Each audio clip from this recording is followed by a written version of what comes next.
Welcome to the Inside Scoop Live podcast, where indie authors get personal about their books, their writing, and their passions. I'm your host, Sherry Hoyt. Join me for some lively conversations with debut indie authors and seasoned veterans alike. It's a great place to find your next amazing read or even get inspired. So sit back and enjoy the show and let me know what you think. Hi, everyone. Today I'm talking with William J. Birrell about his new book, The King and the Ogre. It's a visually stunning children's book that weaves themes of kindness, acceptance, and friendship into a tale of a benevolent king and his ogre friend as they navigate the challenges of silly dragons during harvest time. Before we get started, here's the inside scoop on the author. William J. Birrell is a longtime educator, teaching at a well-known Canadian university for over 20 years. In addition to holding several university degrees, including a graduate degree in education, William has also developed a passion for writing and telling stories. He is the proud father of 3 adult children and 6 young grandchildren. He currently lives in the Niagara Region, nestled in the heart of southern Ontario. And you can learn more about William Birrell and his work at williamjburrellauthor.com. Well, hi, William. Welcome to Inside Scoop Live. Hi, Sherry. I'm happy to be here. Yeah, I'm excited to talk with you about your book. So I guess why don't you start us out by telling us what is The King and the Ogre about, and what was your inspiration behind the creation of this story? Actually, there's a couple of inspirations, but it began actually one hot summer day last summer when a friend of mine and I were just driving through Ogre, which is about 15 minutes from here, and we were on our way to the marina. And my friend says, who's not from this area, says to me, well, how do we get there? I said, well, you just go, I'm pointing into the direction of the marina and saying, well, you go around the bend and over the bridge and through the town and over Elm Street to get there. And all these words kind of rhymed off, but the little phrases and whatnot. And as we were sitting there, we said, well, would that be a really cool start to a children's book? Oh. Right? So we just literally sat there on a park bench at the marina and watching boats and watching people walk by because it's a public space, and we said, hey, this king who lives in just outside the elm forest, and he's got this really cool friend, the ogre. And it's like, isn't that really neat? Because kings and ogres don't usually line up together, right? So, and part of the inspiration too obviously would be, I've got, my children aren't small anymore, they're grown, but I've got 6 grandchildren, so they're part of the inspiration too, right? So something I wanted to write for them as well.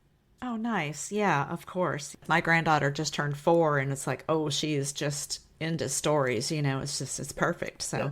Well, I've got 6 from ages almost 10 down to 10 months. Oh, wow. So, nice. Yeah. Everybody that asks me, everybody tells me, I say, you know what?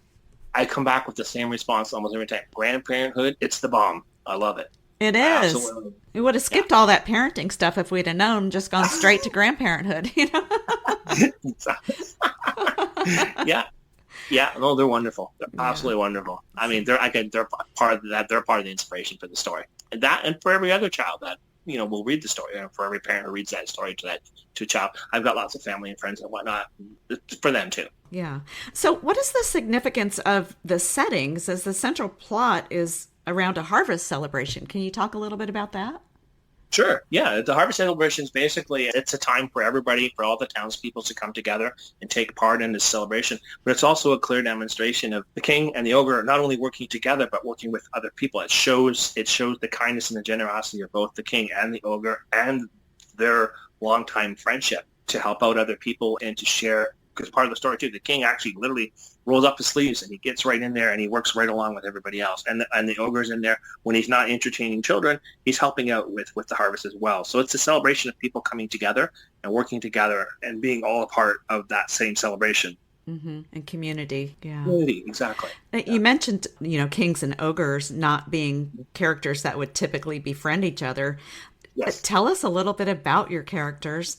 How are they alike? How are they different? And what led you to choose these specific fairy tale, I would almost call them stereotypes, for your story world. Almost genre, like prototype or stereotype. Yeah.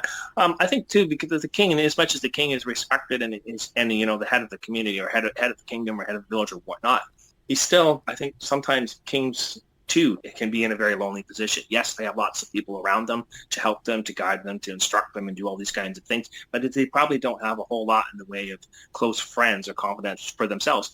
And likewise with the ogre, same thing, just by virtue of who he is and what he looks like and what people presume him to be, he doesn't have a whole lot of friends. So it was that unlikely meeting of them coming together on that one stormy day. I mean, in the lines of the story itself, even the king was taken, well, at the time he was the prince, and he was really taken aback by this ogre. And when he realized the ogre was really meaning him any kind of harm, he says, well, what can I do to thank you? And the ogre basically says, I just want somebody to be my friend. I think they're both in that same kind of position where they don't have a lot of close friends. I think that's what kind of connects them together. Oh, yeah, I love that. They are both intimidating characters for different reasons. Almost. Yes, for different reasons, exactly. Exactly. Oh. Yeah, it's that unlikely meeting that brings them together. Yeah. Right? Did you encounter any challenges to ensure that the themes and messages you wanted to convey in The King and the Ogre were kind of effectively communicated without being too, instructional, banging a message into your head and things like that? It's actually funny you should say that because I remember very distinctly I had one somebody who has reviewed it that said it was a simple message of kindness and acceptance without kind of being in your face about it. And that's something I was very conscious of. Choose simple language, but relatable language, and not be repetitive. Create a good description, create a good context, and create the circumstances in which all of these things take place in a relatable manner, if that makes sense. Mm-hmm, mm-hmm.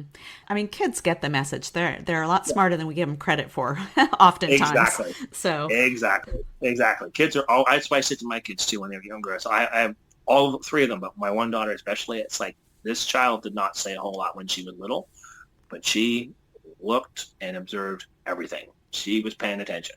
Yeah, right? And they know when you're kind of lecturing them too, and that kind of yeah turns them the other way.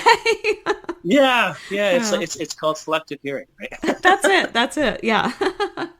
Now both King Liam and Arlo, they lead by example in showing kindness and acceptance towards others, even those, or especially those, who may seem different or scary. What do you hope your young readers will take away from the story about not judging others based on their appearance? Well, I think simply just that. Just don't make assumptions. Don't, that old adage, don't judge a book by its cover. Get to know people for who they are and not what they look like or where they come from. Get to know them first, right? I mean, people not to make assumptions. I know kids are a little more receptive about that than I think we kind of harden as adults, where I think we're quicker to judge, and quicker to assume things. But don't judge people based on their appearances or where they come from or who they are. Get to know them. This world is so diverse, but it's so interconnected, way more than when I was a kid. And we see that all the time. We see it in the society. We see it in schools. We see it just in population. Yeah. I mean, when I was a kid, I mean, I'm not trying to age myself, but when I was a kid, when I even in high school, the internet didn't exist, right? So we're much more connected as a planet than we ever were in any time in our history. The world is a wonderful, diverse place, and people need to know that. Yeah. Right? And I think kids, like you said, they more easily accept that. They don't see differences. Exactly. We harden ourselves as we get older, right? Like, I mean, because we're all a product of our society and our product of our environment. As we get older, the circumstances around us help form our opinions and attitudes towards other people and all the influences that come that way. When you're a child, who are your biggest influences? Your peers, right? Your parents, grandparents. So if they're creating a positive, if they're reinforcing these kinds of messages, saying, hey, you know what? Be nice to other people. Be kind to other people. Accept other people. Embrace the diversity. I don't know if you would ever say that exactly to a child, but, the sentiment to that effect. Right. King Liam is such a great example, too. He treats the more troublesome, I guess we'll call it, creatures with understanding and not animosity. And I love his character. So I was just wondering if his character was inspired by any historical figures or personal role models, or did you just completely make him up? I think it's a combination, probably more towards the latter two. I mean, yes, I'm sure there's historical figures. I mean, I'm hard pressed at the moment to name kings and leaders that were, that jump out as kind. I mean, I think those are the kings that were probably, or monarchs that would have more reigned than ruled. Right. But I think, as far as role models concerned, absolutely. My parents. I came from a broken home, so I was fortunate or unfortunate enough to have a mom and a dad and a stepdad and a stepmom. So I had like 4 parents. So I had a lot of good role models. And then my children too. I watch my children now as parents because dealing with young children, they're phenomenal. I turn back to my kids all the time and say, you guys are doing a great job with them, with my grandchildren. It's awesome. It's awesome to watch. They're my inspiration too. Yeah, that is a neat thing to watch. Your kids with their kids. It's just, I don't know, there's nothing like that. It's awesome. It's absolutely awesome for many, many, many reasons, right? Like I said, I know, and of course, you know yourself, children go through different stages and they can be cooperative or not cooperative or stubborn or not stubborn or whatever. And it's like, you know, sometimes these kinds of things happen and I look at my children and I'll say, I remember going through that with you. Now, I want to hear about the silly dragons. Now, they turn out to be a metaphor for misunderstood behavior. Was this inspired by any real life experiences or observations? I think more in a general sense, along the same lines as, you know, like with the ogre as well, just the people's initial preconceptions of other people, the misunderstanding that comes with that. Like, I mean, when you first think of an ogre, you think, oh, this mean, ugly, gruff so-and-so. And then with dragons, a lot of times you just associate them with something scary. Yeah. Something, you know, fire-breathing beast that's going to swoop down and cause all kinds of havoc and destruction. And it's a twist on an old folklore kind of device. It's like, I mean, you see in folklore, you see dragons and they're not always nice, right? So it was really fun to put a nice twist. And they're silly. They're just, and you see them in the images too. Like they've got these silly looks on their faces. It's awesome. I think they're absolutely great. I mean, I love them. Right? Yeah. Yeah. So it's not the silly dragons, but it's kind of the actions of the scared townspeople that play a significant role in the story. What do you hope that readers learn from the townspeople's response to fear and misunderstanding? Again, once they came to find out what the dragons were actually all about, and, you know, of course, King William is leading by example, right? He basically says, what is it you want? Like, what is your deal? Like, what are you doing? Right? And you're terrorizing these people for no reason. Why? You're scaring them. You come flying through their town, and they, again, in the story itself, the tables and chairs go, well, I mean, hopefully that's the image just come out. Tables and chairs go tumbling all over the place, and it's like, and even at the harvest time, when it's the time of celebration, you know, they come in and they kind of swoop in and they just being pests. They're not harming anybody, and that's part of the thing. They're silly. They're still misunderstood. Yeah. Until the king finally says, hey, what is your deal? Like, what do you really want? And, you know, when they come to the realization, it's, hey, we've been misunderstood. We just want to be part of this. I mean, because, I mean, they turn to the king and they say, you know what, surely, because, again, it goes back to that trope of the ogre and says, hey, if you can have an ogre as your friend, right? If you have an ogre as a friend, why can't you have us as friends? We're no scarier than he is. Why not make us part of your community as well? Yeah. So when people learn that they didn't mean anybody harm, it's just that's the only way they can really express themselves. It's just kind of swooping in. And the earlier part of the story where when they're going through the town, like we're referring to when they're coming through the table and the chairs and all those things are kind of crashing around. When it's all said and done, the dragons just kind of laugh back at them and they fly away. Right? Like, look at us. We've just stirred things up and we just scared the pants off you and here we go. And then off whoa, and they go fly away, right? And two, in that part of the story, the king's men, I mean, again, because it's children's theme, you don't want any harm to come anybody. So they're throwing pieces of fruit and stones or whatever. That's like almost like shoo, shoo, shoo, go away. And the dragons are just like, ha, ha, ha, just laughing at them, right? Yeah. And that's when they devise the plan. It's like, let's catch one of them, find out what they actually want. Yeah, yeah.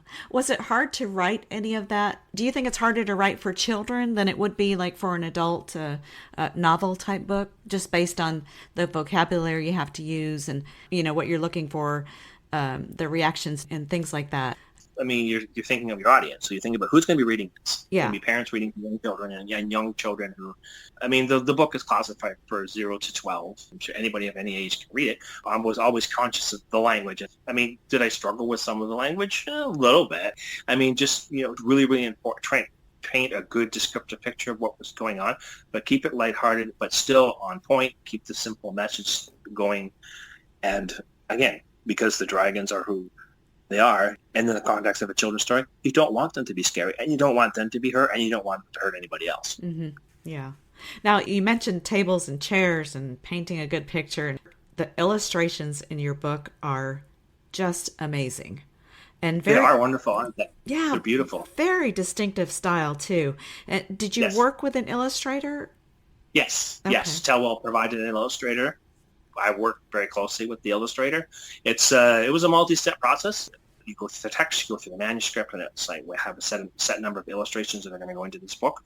So I go back and forth with my publisher and say, this is the pictures I want, this is where I want them, and I paint as clear of a word picture as I can. It's like, this is what I want you to put in the picture, the images themselves, and this is where they're going to be placed in the book. Okay. And oh, the illustrator, Jamie, she was awesome, awesome, awesome. Did a wonderful job. Kind of like soft and muted kind of, and it's exactly what if I had been an artist, because I'm not an artist, if I had any kind of artistic delight, that would have been the way I would have done them myself. Those kind of soft, kind of gentle, kind of pastel kind of colors, like lines, those kinds of things. That I would have done it exactly the same. Yeah, it seems like they really got what you were trying to portray because the pictures tell a separate story. Yes, exactly, and that's why they're placed strategically where they are. I can't say enough about the illustrations. They're wonderful. They're absolutely beautiful. They are. They're amazing. So, how long did that whole process take just with the illustrations? I would say a couple of months. Oh, that's It not was a bad, while. though. Yeah. Yeah, it was a couple of months. It's a multi-step process. It's like they do black and white drafts. They do one black and white draft first. You approve it. It goes back. It gets colored. Then you approve it again. And then they do the next batch of illustrations. The same thing, all in Yeah. black and white. You approve them. They come back. Then they color them. Then they come back again. So it was about 3 months, I think, 2 to 3 months, I believe. Yeah. It was a bit of a process. Absolutely worth it. I mean, it was probably longer than to do the manuscript. I mean, it was worth it in the end. Oh, yeah. You have to have both parts when you're doing a children's book. You have to have a good story and Exactly. good pictures. You can't have one or the other. Looking back on your journey, writing and publishing The King and the Ogre, what has been the most rewarding aspect for you personally? Being able to share it with family. Mm. That was probably one of the big ones. I mean, it was a secret I held on to for, I mean, months and months and months and months and months, right? I didn't say anything to anybody. Yeah. If anybody knows anything about me, I'm good at keeping secrets. It wasn't a challenge as much, but sharing it with my children and watching them, because when it first published, when it first came out, I ordered a bunch of copies and whatnot. So they came to me. And what I did was I went to each one of my children individually. And I said, come here, come here, come here. Give them the book. And I said, get your kids together. And I videotaped it. Oh, So at the videos of each one of them, each one of my children have children of their own, and there's videos, about a 10-minute video of each one sharing the book with them. It was really cool. I love that. Yeah. And so, what do their grandchildren think about Papa Papa, writing a yeah, book? awesome. There's like, how cool is that, Papa? Like, I mean, like, they're really, really proud. They're really happy. So, Yeah. That's so yeah. exciting. I love that. Yeah. My papa's famous. Yeah. Well, let me not famous. Like, my papa wrote a book, so that's kind of cool, right? You know? Right? So, Well, you're famous to yeah, them, that's for sure. famous to them. Yeah. Yeah. Maybe infamous to everybody else, but famous to them. I don't know. We'll see. Oh. So, outside of the family, what has been kind of the most memorable feedback you've received from younger readers or their parents about The King and the Ogre? Just again, the simple message that comes through, it's just that subtle reinforcement of how important it is to be kind and accepting of others and to embrace the diversity of people around you, Hmm. right? Don't judge people by their cover. Get to know people and be kind to them. I've signed lots of books so far for people, and with children, I always kind of put the same kind of 2 or 3 lines when I sign it for them. I basically say, always believe in the power of love and acceptance. Always try to be kind to those around you. And I always say something like, and it's for wonderful people like you that this book was actually written. I say something to that effect. Oh, yeah, nice. That just makes it special. Yeah. Yeah, I've got friends and colleagues who are just thrilled. And even grown adults, thrilled to pieces to get a signed copy. It's such a rush. It's like, do you want a copy? Yep. Want a signed copy? Yep. I've got colleagues at work and they're thrilled. It's awesome. Yeah. I I mean, I work at a university, right? I mean, these are adults, right? And they want their own copy of the children's book. They want me to sign it for them. Like, I'll put a message in for them. It's really, really cool, right? Yeah, how fun, how fun. So Yeah. you're in the academic field and I how am. do you envision parents and educators using your book to engage children with these topics? Have you heard from any schools? I'm still waiting to hear back.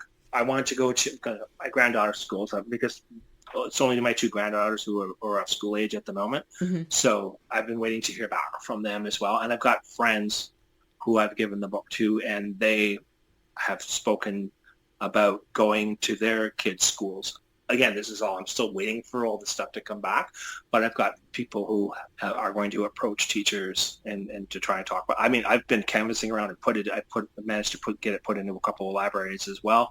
I'm trying to get it put into a local museum. I'm trying to get it put into a couple of local gift shops and whatnot as well. So I hope educators can relay the simple message. I mean, the three things that they should be coming back to is love, kindness, and acceptance. I mean, reinforce those three themes. Yeah, and you said they're simple, but they're so important. They absolutely are. I mean, as corny as it might sound, we do need more of that in this world. I mean, the world has become again, as much as it's become a diverse place, it's become way more complicated than it was even a generation or two ago, right? We need kindness more than anything, I think. Kindness and acceptance of people, right? It goes a Absolutely. long way. It goes a long way. It does. So, in your opinion, how important is children's literature in shaping our young minds? Very important. That's succinctly put. It's very important. I mean, there's never a wrong age to start reinforcing, the importance of reading and to learn about, important things in life through stories. Hmm. You can't understate it enough how important it is, to read and to be able to engage in these kinds of stories from a young age moving forward. Yeah, especially that Hmm. probably starts 2, 3, 4. And I don't, Yeah. it's just they're little sponges. They just want to soak everything up. Everything. They Yeah, soak everything up. Yeah, exactly. yeah. So, do you plan on writing any more stories featuring the characters from The King and the Ogre, or do you have any other projects you might be working on? I thought about doing a sequel. I don't. I mean, that's just in kind of an ideas kind of swirling around in my mind at the moment. It's not really anything on paper right now as we speak. I'm actually working through with Tellwell again. Mm-hmm. I've got a second manuscript that's already in for editing. It's an older for older readers. Yeah, it's been quite the interesting process. I've been working on this. I've got about it's going to take me a while to get through it. Let's just say that Uh-huh. I've got several projects actually in the works. Like I mean, The King and the Ogre. I would like, yeah, ultimately it'd be nice to do a sequel. Mm-hmm. I'm focusing right now on the next manuscript. Like I said, that's in for editing now. I was up until about half an hour before we spoke. That's what I've been working on it all week. I'll be probably working on that particular manuscript probably for the next 2 weeks at least before it goes back in after its first round of editing. And I've actually got another manuscript waiting right behind it to start on this time again next year. Oh, okay. So, Wow. oh Yes. yeah, yeah, Busy, and busy. I've actually got. I mean, in terms of children's manuscripts, I've got probably about four more already written. Oh, that's wonderful. Yeah. Don't you The wish you only could thing with just put them out, boom, boom, boom? yeah, and as you said yourself earlier, two of the big components of writing children's story, you have to have a good story, a relatable story, but you also have comparable images that complement. Mm-hmm. And when it comes to indie publishing, self-publishing, that's where it becomes a little bit expensive. So there's a financial thing involved as well. Right. With the next two manuscripts, these are because they're young to older adults. In the next one coming up, there's only going to be one illustration. It's actually kind of interesting how it came about too. It's the one illustration that's going into the next manuscript is basically a map about all the key features that take place in the story itself. Oh, There's nice. actually a point in the story because can I talk a little about the story too or Yeah, no? absolutely. Okay. Well, yeah. Okay. Well, I have to change the title. Part of the original title was A Knight's Tale. So it's about a knight and a fair maiden and a dark earl and it's got dragons and fire-breathing horses and all kinds of fun stuff in it, right? Really, really cool. There's lots of stuff going on. And it's this ongoing battle between this knight and this earl. They're both, of course, subject to the king. The king lives far away, but he's busy off fighting other battles. So he's left it up to the knight to try and keep the earl in check. And the earl he's just a jerk. He's not a nice guy. He terrorizes people. He sicks his fire-breathing horses on people. He's not a nice guy. Mm. He even takes out his own people when they don't listen to him.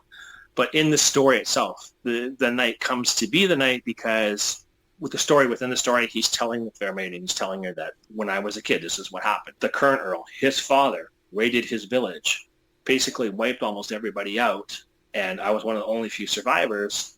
The the previous knight took him in, adopted him as his own son, and raised him, right? Mm. So as he's telling the maiden the story, and part of that story within the story, he's like, when I first came to this fortress, when I first came to this place, this is what I saw. He takes her through kind of a tour of the halls. This is what I saw. I saw armaments.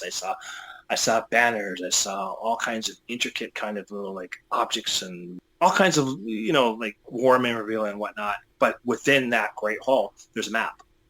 And on that map is the town from where he came from. Plus, it also shows the fortress where he goes to. It shows the dark fortress where the Earl lives. It shows the mountain streams. It shows the dragon caverns where the Dark Earl keeps his dragons. And these dragons are not nice. They're not silly dragons. Right. These dragons are not nice. Right? He keeps them chained in underground caverns because they're just mean. Oh, yeah. wow. Yeah, so that's the only illustration in that one. So it's probably going to be very close to the beginning of the book. It probably within after the dedication, because this book will be dedicated. The next two will be dedicated. They're actually dedicated to real people. I actually wrote these stories for other people. The one I'm working on now and the one that's coming up next year, off and on, I've been working on both of those for about 15 to 20 years. Oh, really? Time. Oh, wow. Yeah. Very long time. Yeah. I mean, they sat on shelves or on a memory stick or in a box for longer than I had hoped. But back and forth. I pull them out, blow the dust off. Okay, let's see what we got. And just keep working on them. And that's the thing. And in as much as I've spent almost 15 to 20 years on this current manuscript, to get it back from the editor, and it's like, ugh. Because I asked them. It's like, I want you to make sure the story is consistent. Obviously, I want you to find anything that's inconsistent, any plot holes, anything. And it's like, yeah, she did. So now I have to change a few things around. That's what I've been working on since Monday. Well, that makes sense, though, because if you put it away, you're in one frame of mind, and then, 10 years later, you're in a different place. Exactly. Yeah, exactly. There was I would put it away, and it would sit for sometimes for a couple of years, maybe a year. I mean, owing to my own teaching schedule too. I don't teach in the summertime, so every summer or every other summer, I would literally pop the memory stick in and say, okay, what have I got? And I just work on it for a month or two, and then I would put it away, and then I would go back to work in the fall. Then I wouldn't touch it again for maybe a year, maybe another 2 years or whatever. Yeah. And that was been the process for 20 years. Yeah. Wow. Right? Wow. So when you hit that publish button, wow, that's going to be a celebration, but maybe a little bit of sense of a loss too, huh? Yeah, I mean, I loved the process of going through The King and the Ogre. It was, like I said, it was from last summer till now, so it was a much quicker process because I worked very closely with Telva and with a friend of mine as well to get this done. And it's the next two, like the one I'm working on now and the one that's coming up, I want to get them published. Yeah. They've been sitting so long. It's like, these are my babies. I got to get them out there. Now it becomes the tedious right now. It's like, I'm reading through, we're talking thousands and thousands of comments, probably more than of comments from my editor going, okay, you might want to think about this. You might want to think about that. And that's the thing. The good side about that, it's like they're doing exactly what I asked them to do. They're finding the discrepancies. They're finding the potholes. They're finding things that are inconsistent. Plus, it spurs the creative juices again. I say, okay, how can I say that better? And how can I make this clearer? So it's a process for me as well. It's really interesting. Absolutely. And the King and Ogre to a lesser extent too. And the one thing that always strikes me with The King and the Ogre was with my editor the first time around, it's like, keep the language simple, keep the language consistent, which I did. I just watch your repetition of certain words. So that in itself is a challenge. To try not. If you're telling a simple story, how do you tell different parts of that same story in a different way without always using the same words over and over again? Right. I would think that children's book is harder because you have to tell a whole story in 500 words or, approximately. Yeah. So, Yeah. The King and the Ogre is, and actually when it first started out, it was probably about 500 or 600 words. When it was all said and done, we went through the entire editing process. And when you factor in the small dedication in the front, and then there's a bit in the back, it's entitled About the Book. Between that, the story, and About the Book, it went from about 500 words to just about 2,200. Oh, wow. Yeah. It's about 40 pages, right? So when you count and factor in all the text and all the illustrations. Right. It's really cool. It's an interesting learning process. It really, really is. Well, it sounds like you've had a wonderful experience with it. Yeah. Did you have anything else you wanted to add for our listeners today? I can't say enough about the help I got with going through that indie publishing process. Like Telwell is wonderful. I working with them, working with their editors, working with their illustrators and whatnot. Yeah. The feedback that I've gotten from everybody so far, be it friends, family, people who have purchased it online, it's been nothing but positive. I really, really appreciate everybody's kindness and support for this. I can't say enough. That's wonderful. Now, do you have a website? I do. Okay. I do. It's WilliamJBirrell.author.com. It's nice to have an IT guy in the family. Oh, yeah. My son-in-law, I have, like I said, two of my children live here in town. My oldest one lives in London. with her husband and son. And I can't say enough. I mean, he helped so much getting that web page up and running because I'm not technically adept. The site that was recommended by my publisher, I had a really hard time navigating it. I turned it over to my son-in-law. Boom, done. Perfect. He went right through it. And then he's already put in, I think he's put in the link and he's put snippets from Terry's review in there as well. Oh, so nice. It's pretty cool. Yeah, nice. Well, William, thank you so much for coming on to the show today and sharing a little bit about you and your work. I've really enjoyed getting to learn more about you and look forward to see what's next for you. So happy to talk with you today. I'm look for another publication probably in the fall, probably October or November, if all goes to schedule. Thank you so much for joining me today for my interview with William J. Birrell, author of The King and the Ogre. To learn more about the author, visit his website at williamjburrellauthor.com. And be sure to check out our other interviews at InsideScoopLive.com.